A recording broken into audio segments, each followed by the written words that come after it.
ஊழல் குற்றச்சாட்டு நிரூபிக்கப்பட்டதால் இலங்கையின் அமைச்சர்கள் இருவருக்கு 20 மற்றும் 25 ஆண்டுகள் கடுமையான சிறை தண்டனையை வழங்கியிருக்கிறது அந்நாட்டு நீதிமன்றம்.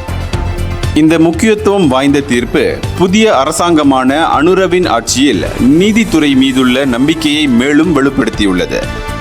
மகிந்த ராஜபக்சவின் ஆட்சியில் விளையாட்டுத்துறை அமைச்சராக இருந்த மஹிந்தானந்தா மற்றும் வர்த்தக அமைச்சராக இருந்த நளின் பெர்னாண்டோ ஆகியோரே இவர்கள்.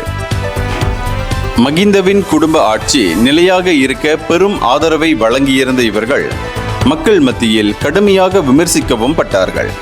குறிப்பாக மஹிந்தானந்தா இலங்கை தமிழர்களிடையே வெறுக்கத்தக்க ஒருவராக இனவாத கருத்துக்களை வெளியிட்டும் வந்திருந்தார்.